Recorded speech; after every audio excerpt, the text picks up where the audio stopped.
Fighting Words, Volume 1, Bob's Newsstand, 1965 to 1985. Chapter 1, The Ancient Master of Newsstands, One-Armed Bill. Then I heard this voice, this cranky, cursing, cracked, crotchety, ancient voice, drifting toward us and gaining in volume. I was too intrigued to hide in the shadows and crawled out into the hot, bright sunlight to see this one-armed old man wearing a Chicago White Sox baseball cap to shield his craggy, snarling, white-whiskered face, standing there, bellowing at our tiny business. God damn it! You satchel-ass bastards can't sell newspapers hiding in that shack? How the people gonna see you? Jesus Christ, you guys don't know your ass from a hole in the ground. Yell to 'em. Paper, paper. Tell 'em who won the game. Just don't sit on your ass and wait for 'em. Jesus, how dumb can you be? Chapter 2. And she said, "He has such beautiful eyes." Roxy and I regarded each other as we absorbed the emotions of the moment. She looked me over with her ancient worldly eyes, perhaps trying to see the boy in transition that Bill must have described to her.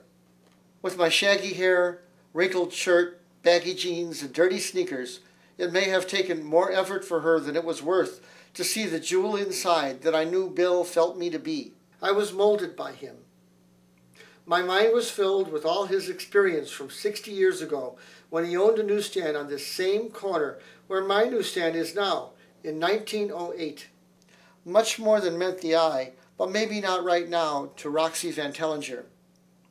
What I saw was a hunched-over, stocky woman in a shapeless yellow dress, with no waist, hanging from her shoulders. Her hair was a dull yellow in snug curls, almost completely covered by a drab scarf tied tightly under her chin. There were bags under her eyes, but Roxy's eyes were bright and hard. She was small, compact, fairly muscular for an older woman. Maybe she worked hard all her life. Maybe they were old muscles. Chapter 4. Catherine Evans. Catherine's voice was sandpapery soft, like a whisper, when she spoke at all. She kept her delicate eyelids half closed, never looking directly at you. Her figure was thin as a boy's and caused me no distractions as to the contents of her blouse. She was just a very quiet, extremely shy girl. I can't recall ever speaking to her during our years in school together, although I might have. I know I did one time, just before we graduated. While most of the girls in my class had nothing to do with me and weren't shy about not wanting my company, Catherine never said anything or made any effort to avoid me when I was in her proximity. She was as neutral a personality as I've ever known, as close to not being there at all as one could be without being a ghost. Chapter 5. Caldwell Vigilante. Mrs. O'Brien and I had known each other for a long time, and she had helped me before.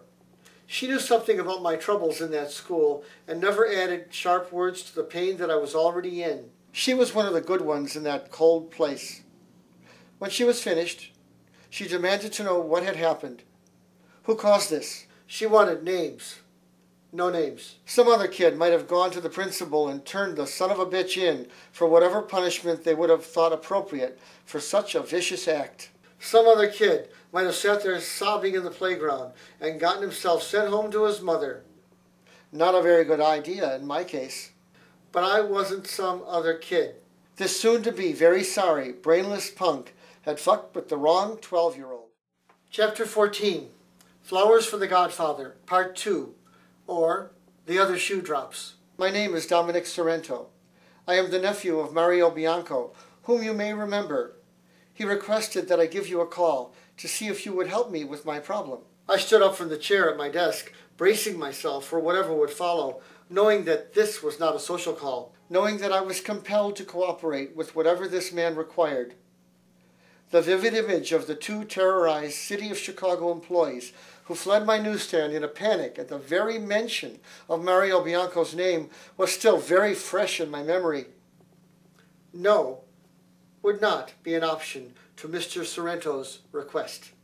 My mind raced over the terrible possibilities that Mario Bianco's nephew would require I perform to show my appreciation for his uncle's kindness to me. Would he use my trucks to deliver drugs? Stolen goods? I saw my life falling into a black hole. But what I said was, Mr. Sorrento, I would be grateful for the opportunity to be able to assist Don Bianco's nephew, echoing his manner of speech.